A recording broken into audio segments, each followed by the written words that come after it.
Nick speaking, and welcome to this video. Right, this is a resurrection of a series that I've done in the past called The Wonders Of.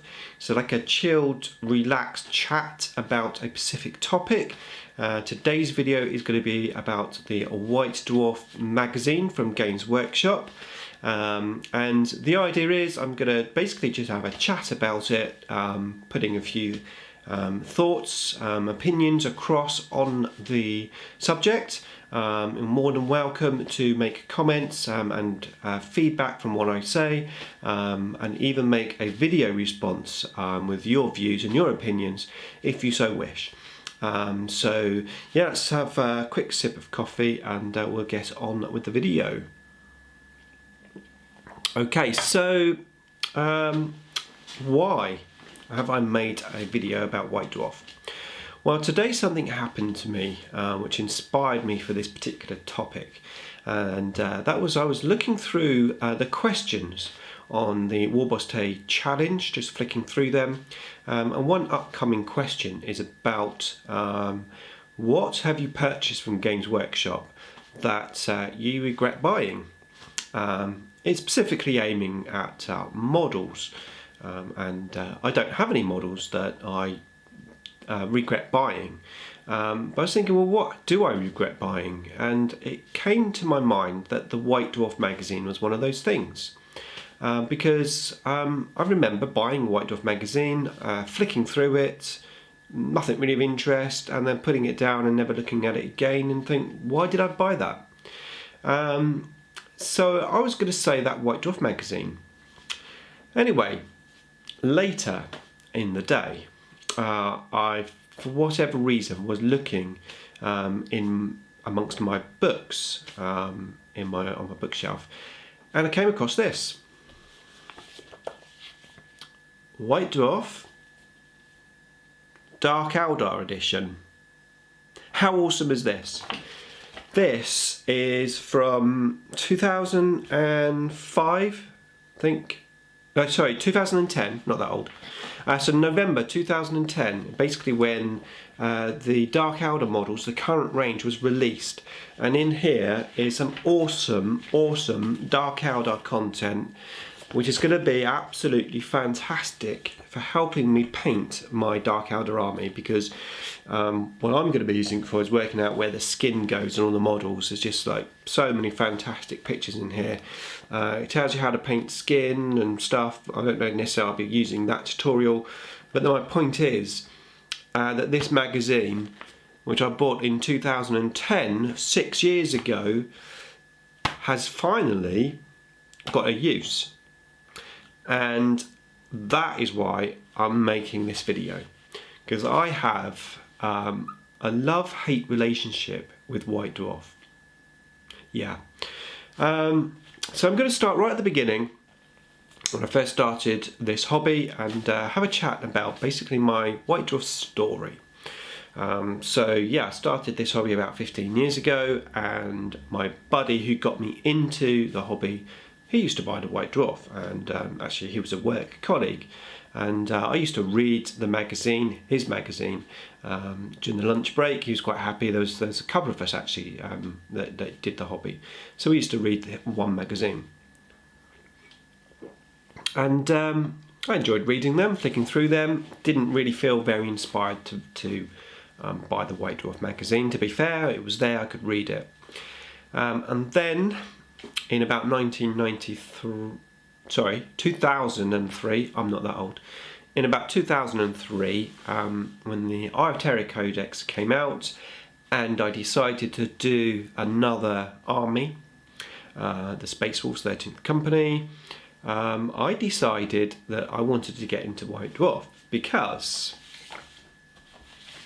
probably my most favourite White Dwarf magazine, issue 283, don't even have to look, I can tell you that. Yeah, 2003, and this is when my army, my Space Wolves 13th Company, was released. It's got all the Space Wolves 13th Company models in there. It's got loads and loads of hobby tips on doing battle damage, and I'm sure you probably can't even see these pages. And then painting tips on how to paint it with a different Chaos army and stuff. It's just an awesome magazine. And this magazine here onwards, I think this was actually the second magazine. I think I bought the one before it because it had a little snippet of the 13th Company. But this magazine onwards, I collected. And here lies my problem, because I am a collector. And once I started buying this magazine, I couldn't stop. So I basically just bought every issue from then on. Used to go into the GW shop and buy the magazine, read the magazine, and then what I used to do, because in these days of this magazine, they were really, really good magazines. And what I used to do is I used to keep the ones which I thought were useful, and then the ones I didn't think was that useful, I used to store in the loft, basically. So my bookshelf only contained the White Dwarfs that I thought were useful and stuff that I could refer back to. Later in the future, when I, for example, did my Aldar, I got all of those books out of the loft and referred back to them, got all the Aldar White Dwarfs out, put them on my bookshelf. So I could, they're very useful books. So when I went into GW one day, a good few years later, and he said, "Oh, we're doing a subscription. We don't have to come in and buy it. Well, I think it was monthly. I do beg your pardon, monthly, not weekly. So I went in, buy my monthly magazine, and the GW guy said, "Look, we've got a subscription. It's really good value. Incidentally, £3.50 for this one. By the time I got this subscription, they were, I think, £4.50, maybe even £5. And on the subscription, the special offer was, I think it was like £9 something, £9.10 or something. You paid every 3 months. So it worked out, and then you got a month free or something like that. Anyway, the long and short of it was about £3 for a magazine. So I signed up for that. I thought I signed up for a year's subscription at £3, but it seemed that once the year was up, they just continued taking the money, continued sending me the magazines. I was getting this £5 magazine. I think it eventually went up to about £5.50, and I was paying £3. And I was happy with that. £3, the magazine came in through the post, and although the magazine itself did get worse and worse and worse, I was only paying £3 for it, so I wasn't really that bothered, and I was collecting it. I wasn't having the magazine for the content, I was having the magazine because I was collecting it. And I felt I couldn't stop collecting. I wanted to stop, because all I was doing with the magazines in the end was this. Oh yeah, Lord of the Rings, Hobbit, yeah, fantasy, oh yeah, 40k. Yeah, well, saw that on the internet the other day anyway. Okay, bookshelf, never look at it again. So I did really actually want to stop, but I couldn't because I was a collector. And that is where I was up to until GW had their change up. Oh, we're bringing out White Dwarf now weekly. It's only £2.40, so it's cheaper. Yeah, right, but you've got to buy it every week. And then it was, we're changing your subscription to Visions, Warhammer Visions. Can't remember how much Warhammer Visions was when it came out. Was it like £6-7? Something like that. I was getting it for £3. I thought, okay, well, I'll have a look at it. So the first one came in. Obviously, I'd seen reviews and stuff of it, and all that incredibly nice artwork. Ultimately, it was just a book of pictures, and I can get all those pictures on the internet, and it just wasn't for me. And I thought, this is an ideal reason to cut my ties with the magazine. I cancelled my subscription. I stopped buying any weekly magazines, and I cut my ties of White Dwarf, and it was a relief. It really was, because I wasn't wasting my money, I could buy a pot of paint with that money, other stuff. So that was a relief. Yeah. And then GW got clever, and they started making the weekly White Dwarf pretty good. Increased production of new models, increased missions, increased rules. Oh, let's give those rules away in White Dwarf. Let's not just make a Harlequin White Dwarf, let's make 3, so people have to buy 3 weeks worth. Yeah, that's what I did.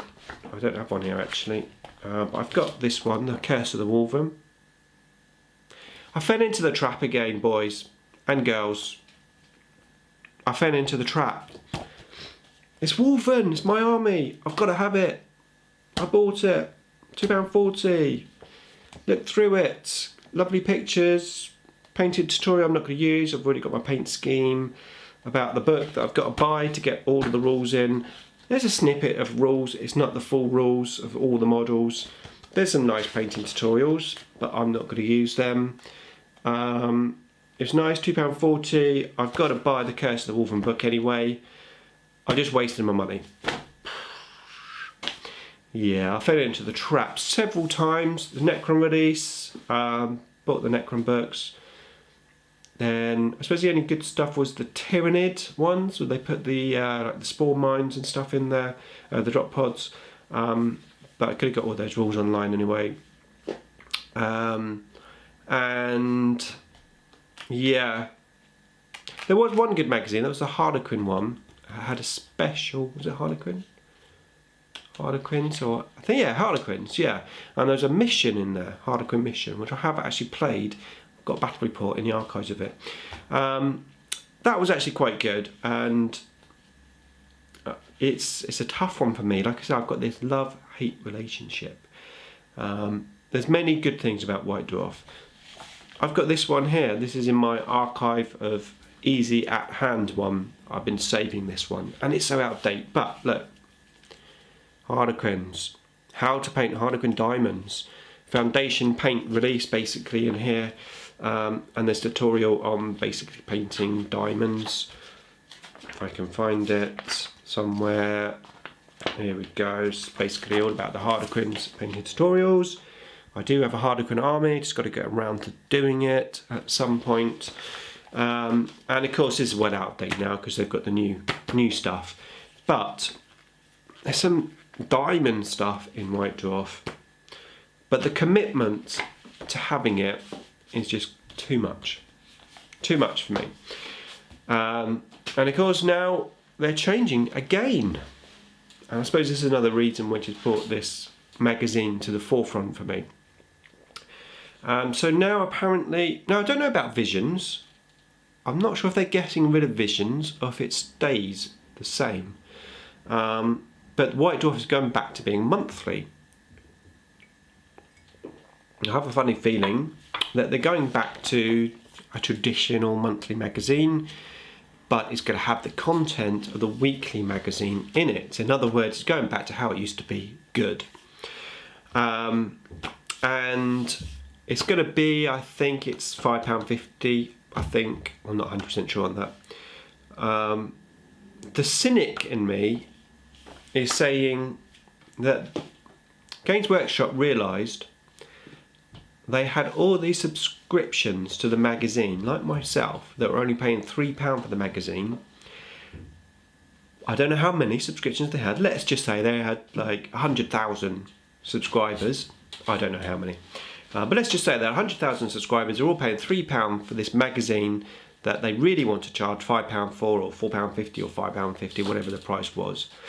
And they're probably losing money at £3. I mean, I am not in the publishing industry at all, but to make a big magazine like this monthly, with all the articles, all the photographs, all the glossy pictures, all the updates, all the studio stuff that needs to go into it, I bet that's a goddamn lot of work to make that magazine. So I would imagine they're probably losing money at £3 into how much things cost these days to make. So do you think they thought, let's stitch everyone up, make this Visions magazine that no one's really going to want for a year, let's get everyone to unsubscribe, like I did, and then once we've got the numbers down, we'll re-release it, we'll make a new subscription to the magazine, charging people more, charging people what we want, and let's make some money on the magazine. Now that is the cynic in me, just something we just